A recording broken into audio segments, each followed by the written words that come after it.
오늘 우리 함께 볼 말씀 같이 읽겠습니다. 요한복음 6장 41절에서 59절까지 말씀 같이 읽습니다. 시작.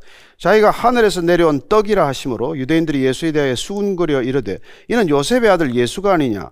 그 부모를 우리가 아는데 자기가 지금 어찌하여 하늘에서 내려왔다 하느냐. 예수께서 대답하여 이르시되 너희는 서로 수군거리지 말라. 나를 보내신 아버지께서 이끌지 아니하시면 아무도 내게 올 수 없으니 오는 그를 내가 마지막 날에 다시 살리리라. 선지자의 글에 그들이 다 하나님의 가르치심을 받으리라 기록되었은즉 아버지께 듣고 배운 사람마다 내게로 오느니라. 이는 아버지를 본 자가 있다는 것이 아니니라. 오직 하나님에게서 온 자만 아버지를 보았느니라. 진실로 진실로 너에게 이르노니 믿는 자는 영생을 가졌나니 내가 곧 생명의 떡이니라. 너희 조상들은 광야에서 만나를 먹었어도 죽었거니와 이는 하늘에서 내려오는 떡이니 사람으로 하여금 먹고 죽지 아니하게 하는 것이니라. 나는 하늘에서 내려온 살아있는 떡이니 사람이 이 떡을 먹으면 영생하리라. 내가 줄 떡은 곧 세상의 생명을 위한 내 살이니라 하시니라. 그러므로 유대인들이 서로 다투어 이르되 이 사람이 어찌 능히 자기 살을 우리에게 주어 먹게 하겠느냐. 예수께서 이르시되 내가 진실로 진실로 너에게 이르노니 인자의 살을 먹지 아니하고 인자의 피를 마시지 아니하면 너희 속에 생명이 없느니라. 내 살을 먹고 내 피를 마시는 자는 영생을 가졌고 마지막 날에 내가 그를 다시 살리리니 내 살은 참된 양식이요 내 피는 참된 음료로다. 내 살을 먹고 내 피를 마시는 자는 내 안에 거하고 나도 그의 안에 거하나니 살아계신 아버지께서 나를 보내시며 내가 아버지로 말미암아 사는 것 같이 나를 먹는 그 사람도 나로 말미암아 살리라. 이것은 하늘에서 내려온 떡이니 조상들이 먹고도 죽은 그것과 같지 아니하여 이 떡을 먹는 자는 영원히 살리라. 이 말씀은 예수께서 가버나움 회당에서 가르치실 때에 하셨느니라. 아멘. 하나님 아버지, 오늘 저희들이 각자 흩어져서 뭇별 예배를 드립니다. 어디에서 예배를 드리든 주님께서 신령과 진정으로 드리는 예배를 받으신다고 하셨사오니 오늘 각자의 처한 자리가 주님과 함께 거룩한 산 제사로 드려지는 예배가 되게 하여 주옵소서. 예수님 이름으로 기도합니다. 아멘. 예수님께서는 오늘 나를 먹으라고 말씀하십니다. 우리는 먹는 게 몸을 만든다는 것 잘 알죠. 우리가 먹는 게 곧 우리 몸을 만들듯이 예수님께서는 오늘 믿음의 근육을 만들기 위해서 각자에게 나를 먹으라고 말씀하십니다. 문제는 이 말씀을 들은 많은 사람들이 이해하지 못한 것이죠. 지금도 그렇겠습니다만은 그 말씀 그 당시에는 얼마나 충격적으로 받아들였을까요? 오늘 예수님께서 왜 이 말씀을 이렇게 강력하게 말씀하시는지, 왜 이렇게 표현하셨는지 한번 같이 살펴보도록 하겠습니다. 먼저 41절 42절입니다. 시작. 자기가 하늘에서 내려온 떡이라 하심으로 유대인들이 예수에 대하여 수군거려 이르되 이는 요셉의 아들 예수가 아니냐. 그 부모를 우리가 아는데 자기가 지금 어찌하여 하늘에서 내려왔다 하느냐. 이 예수님께서 오늘 이 말씀하시는 것이 두 가지가 사실 불편한 얘기예요. 먼저 하늘에서 내려왔다는 거예요. 여러분, 이 갈릴리 사람들을 예수님 모르겠습니까? 그러니까 예수님께서 지금 내가 하늘에서 내려왔다는 이 표현 자체가 그들에게는 도저히 이해할 수도 받아들일 수도 없는 말 아니겠어요? 어쩌면 저 사람 실성했나? 그런 뜻이었겠죠. 그래서 그들이 수군거리기 시작합니다. 수군댄다는 건 돌아서서 험담하는 것이죠. 뒷말하는 것이죠. 그러나 뭡니까? 예수님께서 이런 말씀을 했을 때 나는 예수가 누군지 잘 안다고 생각하는 사람들이 수군거리는 것이죠. 그렇습니다. 언제든지 잘 안다고 생각하는 게 화근이에요. 익숙한 것이 화근입니다. 어쩌면 갈릴리에서 예수님 잘하는 것도 지켜본 사람들이고 가까이 동네에서 살았던 사람들이 대부분이겠죠. 이 사람들이 수군대니까 예수님께서는 수군거리지 말라고 말씀하십니다. 여러분, 수군대는 것 하지 말라고 하는 게 예수님 말씀이에요. 되게 잘 모르는 사람들, 제대로 모르는 사람들이 말이 많습니다. 돌아서서 이런저런 얘기 많이 하죠. 그렇게 제대로 모르는 사람들의 말 틈에 끼어들지 말라는 것입니다. 여러분, 우리는 정말 많은 험담 속에 살아가지 않아요? 사람들에 대해서 이런 말 저런 말, 또 어떤 현상과 사건과 이런 일들에 대해서 주고받는 얘기들이 얼마나 많습니까?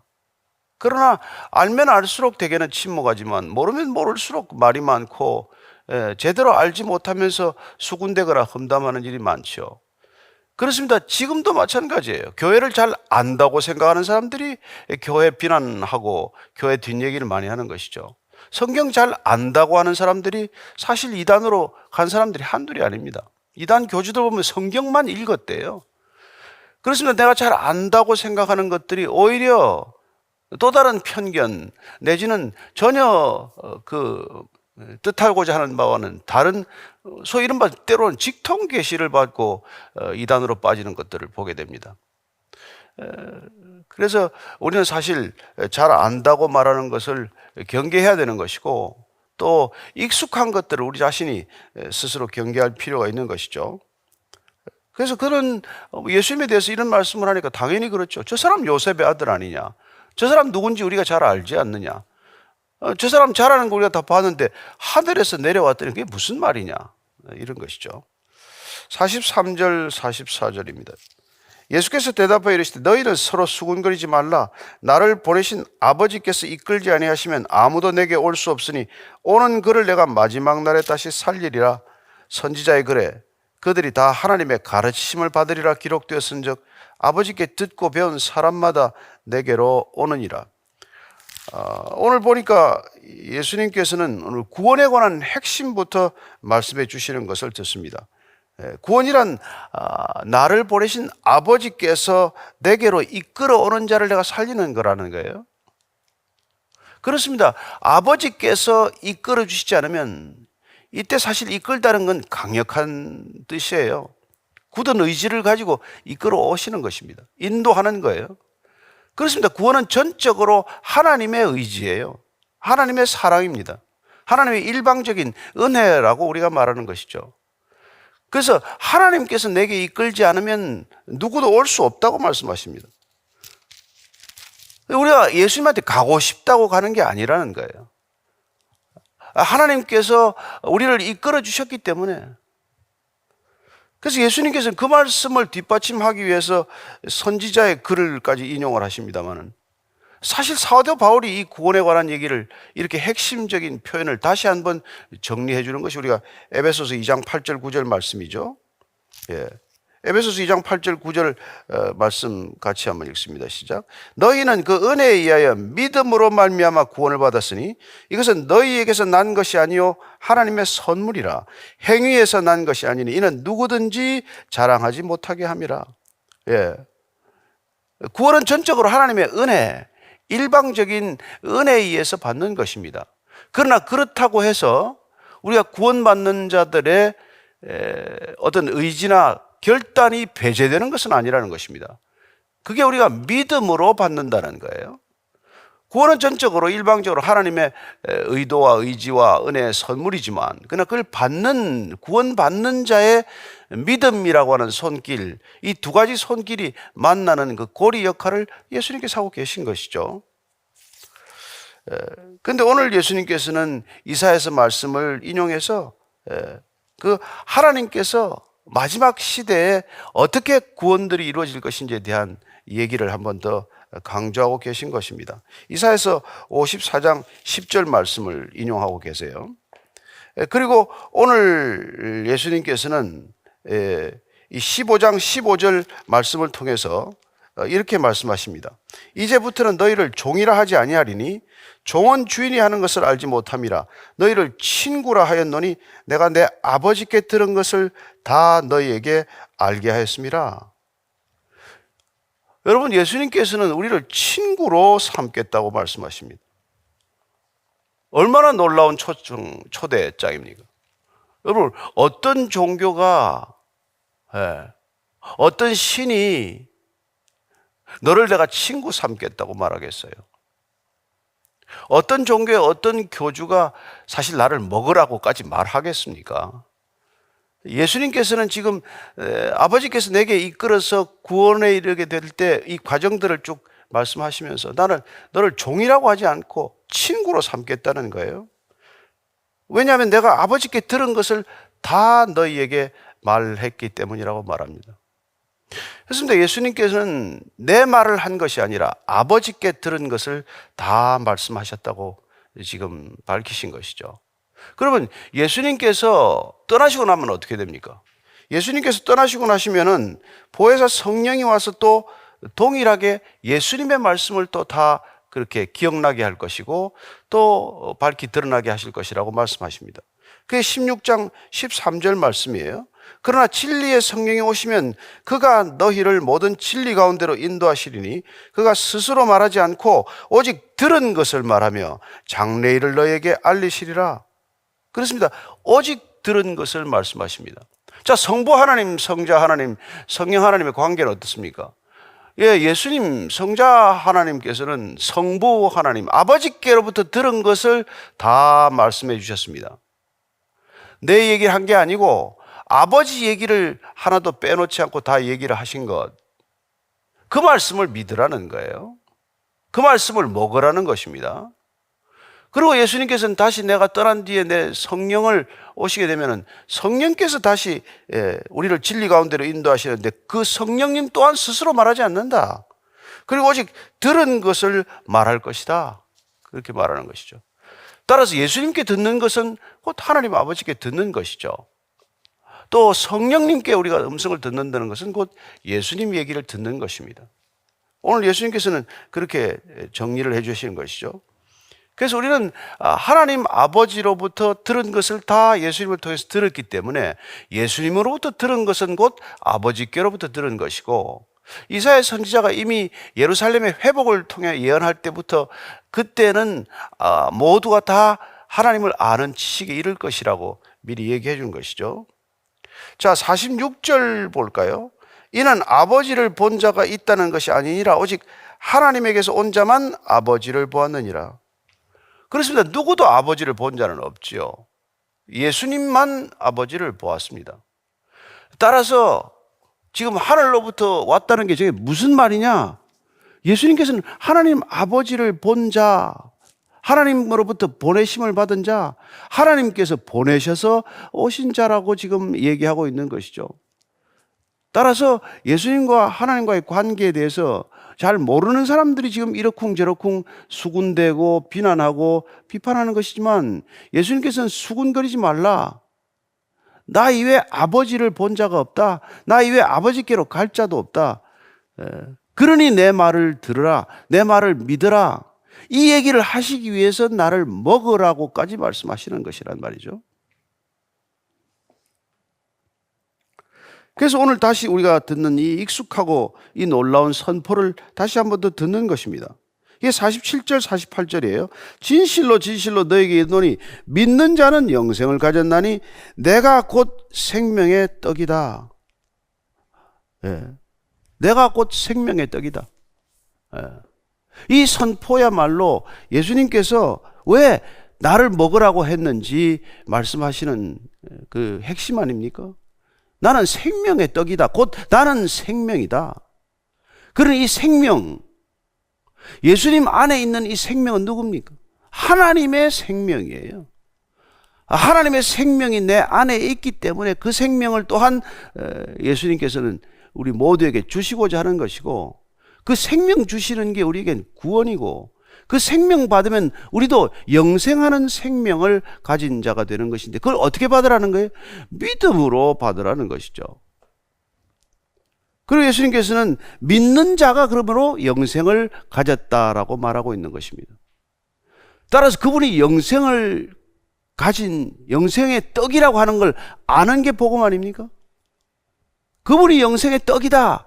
그분이 생명의 떡이다. 이걸 말씀을 우리가 들었고 그걸 아는 게 우리가 곧 우리에게는 그야말로 놀라운 복음이죠. 그분을 먹는 것, 그분이 생명의 떡이기 때문에 그분을 먹는 것, 그분이 생명이기 때문에 그분이 우리 안에 들어와야 한다는 것, 그걸 아는 게 복음이고, 그 놀라운 지금 소식을 전할 때 믿지 않는 자들에게 가장 강력한 표현을 지금 하고 계신 것이죠. 그래서 이게 먹으라고 하는 표현은 이게 신약 성경에는 6번이 나오는데요, 5번이 다 사실은 요한복음에서 쓰이고 있어요. 그래서 이 먹는다는 건 그냥 단순히 우리가 뭐 그냥 먹는다는 것보다도 단단한 것을 꼭꼭 씹어서 먹는다, 소화시키기 위해 먹는다는 그런 강력한 의미가 있습니다. 그래서 예수님을 먹는다고 할 때 이 강한 표현을 쓰는 이유는 사실은 사도 요한이 의도하는 또 다른 의도가 있다는 것을 우리가 배경으로 알 필요가 있어요. 그 당시에는 예수님에 대해서 사도 요한이 이 복음서를 기록할 때만 하더라도 예수님이 실제 인물이 아니라고 하는 이른바 가현설이 영지주의자들에 의해서 많이 퍼졌을 때예요. 그리고 헬레니즘 영향을 받았기 때문에 눈에 보이는 것들은 나쁜 것이다, 물질은 나쁜 것이고 정신이나 영혼은 좋은 것이다 하는 이런 이분법적 사고에 젖어 있는 자들에게 그들은 예수님의 몸으로 오셨다는 걸 인정할 수 없다고 주장했던 사람들이고, 영적인 체험이나 신비적인 체험을 중요하게 여겼지 우리가 실제 몸으로 살아내고 살아가는 삶의 현실에 대해서는 늘 부정적이거나 무가치하다고 여기거나 소용없는 일로 여겼단 말이에요. 그렇게 되면 부활 자체가 어떻게 됩니까? 그래서 사실은 그런 영지주의자들을 향한 사도 요한의 강력한 이게 반박이기도 하단 말이죠. 예수님께서 내 몸을 먹으라고 하셨을 때 몸이 없으면 어떻게 그런 얘기를 하겠어요? 몸이 악한 거면 그 몸을 먹으라고 하시겠어요? 그렇지 않죠. 따라서 예수님이 내 몸을 내 살을 먹고 내 피를 마시라고 하는 말씀 그 자체는 영지주의자들에 대한 하나의 쐐기를 박는 역할도 했다는 것을 알 수 있습니다. 어쨌건 예수님이 생명이기 때문에 나를 먹으라 하는 이 말씀을 우리가 깊이 조금 더 묵상을 한다면 굉장히 깊은 영적 통찰을 우리가 얻을 수가 있어요. 그분이 생명의 떡이라고 먹으라고 하시면서 내가 영생하는 생명을 너희에게 주겠다고 약속하시면서 그분이 부활 안 하겠습니까?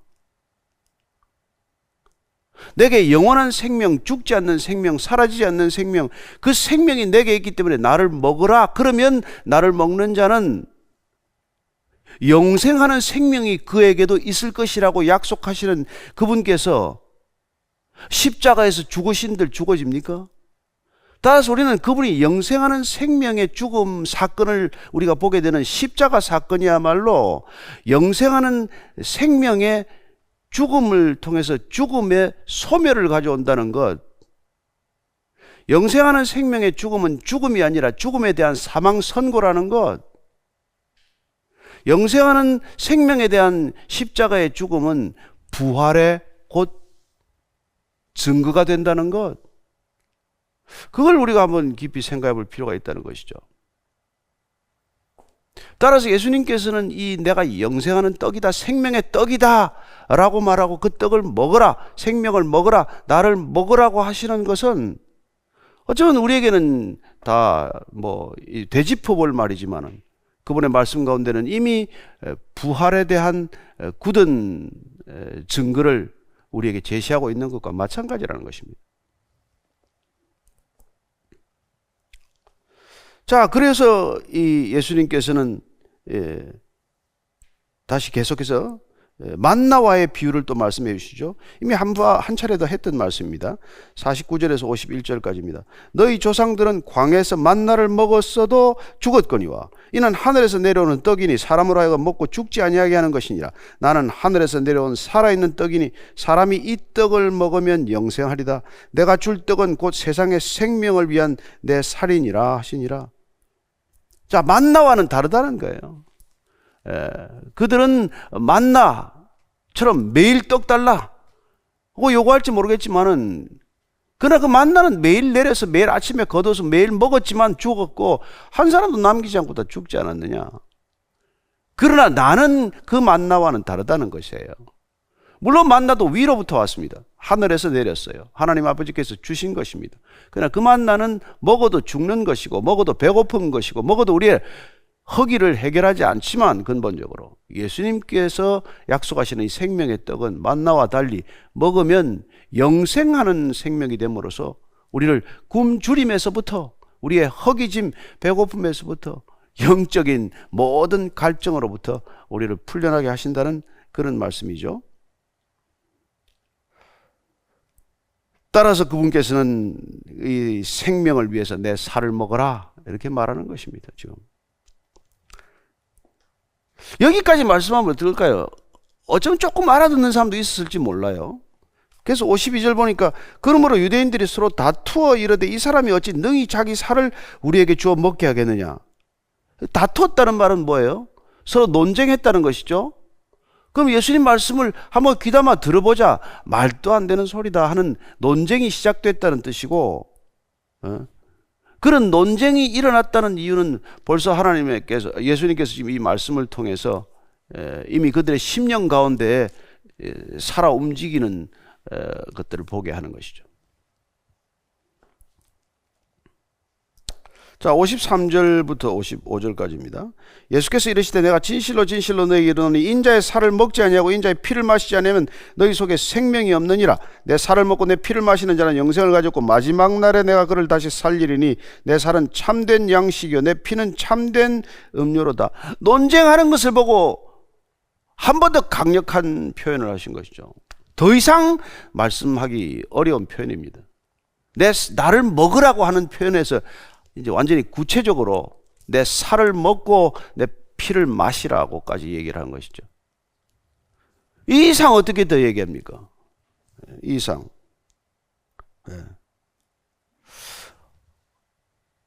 나를 먹으라는 표현보다 더 리얼하고 더 어떻게 보면 이게 강력한 표현 아닙니까? 내 살을 먹고 내 피를 마시라. 유대인들로서는 듣기 그냥 기절할 정도 놀라운 얘기예요. 레위기의 핵심이 정결례에 관한 것이고 그들 식사 규례가 얼마나 까다롭습니까? 여러분 지금까지도 유대인들이 코시어 음식 먹잖아요. 코시어 식사법, 코시어 음식의 기본은 육류에 피 빼는 겁니다. 피는 한 방울도 먹어서 안 돼요. 그래서 지금도 구워 먹는 거 여러분 우리는 뭐 웰던 하면 먹지만 그 사람들은 피 조금만 있어도 안 먹잖아요. 삶아서 아예 피를 다 빼고 먹든지 이러지 않습니까? 그런 정도인데 지금 2000년 전에 생명이 피게 있으니 피째 먹지 말라는 그 율법을 누구보다도 날마다 실천하고 잘 아는 그들에게 내 피를 마시라 이 얘기를 들으면 여러분 아마 기절초풍할 일이에요.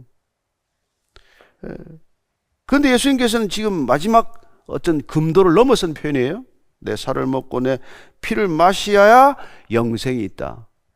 여러분 피와 살을 먹고 예수님 너 안에 들어오시겠다는 거죠. 끝까지 그분은 내가 네 안에 들어가야 진실로 믿음이 되고 내 안에 들어가야 진실로 생명이 되고 내가 내 안에 들어가야 진실로 영생하게 될 것이라는 것을 말씀하고 계신 것입니다. 그래서 56절 57절은 상호 내주에 관한 얘기예요. 내 살을 먹고 내 피를 마시는 자는 내 안에 거하고 나도 그의 안에 거하나니 살아계신 아버지께서 나를 보내심에 내가 아버지로 말미암아 사는 것 같이 나를 먹는 그 사람도 나로 말미암아 살리라.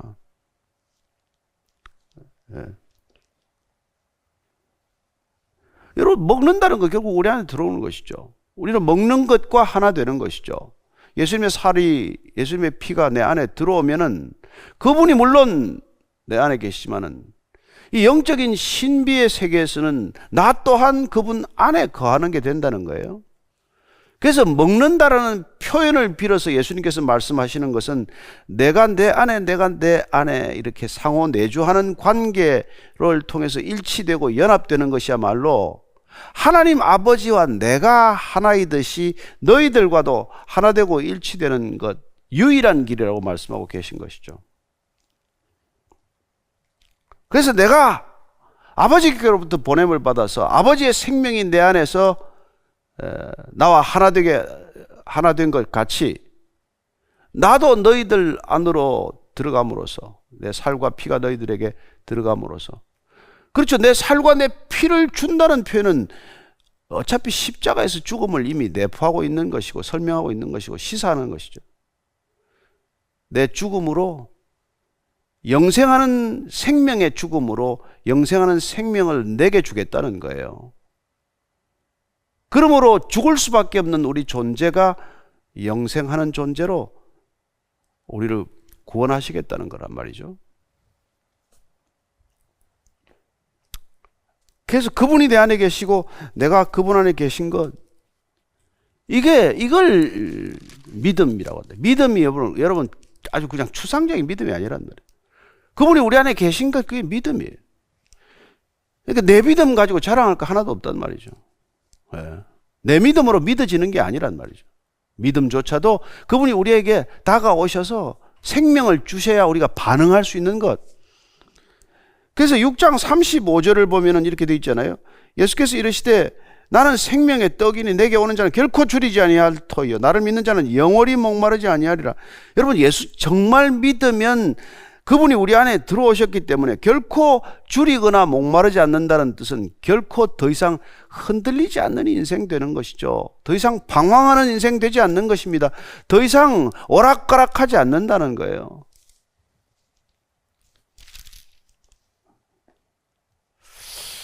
참 예수님께서는 우리에게 그런 말씀을 해주신, 더 이상 어떤 말씀을 해주시겠어요? 그래서 10장 15절에 가면 이렇게 말씀하잖아요. 아버지께서 나를 아시고 내가 아버지를 아는 것 같이 나는 양을 위하여 목숨을 버리노라.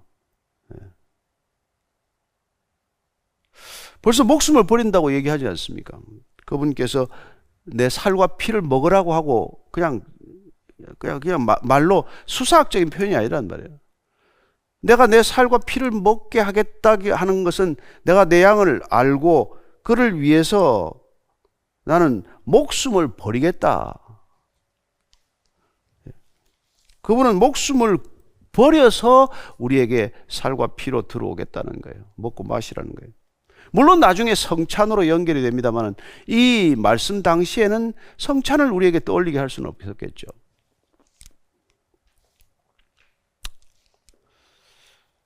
예. 한 군데 더 우리가 찾아오면은 14장 10절에서 11절, 14장 10절에서 11절 제가 읽어드릴게요. 내가 아버지 안에 거하고 아버지는 내 안에 계신 것을 내가 믿지 아니하느냐? 내가 너에게 이르는 말은 스스로 하는 것이 아니라 아버지께서 내 안에 계셔서 그의 일을 하시는 것이라. 내가 아버지 안에 거하고 아버지께서 내 안에 계심을 믿으라. 그렇지 못하겠거든 행하는 그 일로 말미암아 나를 믿으라. 자, 예수님께서는 하나님께서 내 안에 계셔서 그분의 생명도 내 안에 계시고 그래서 내가 아버지의 생명을 너희들에게 주겠다고 한 것인 만큼 그걸 믿으라. 그게 잘 안 믿겨지냐? 그러면 내가 하는 표적이라도 믿으라.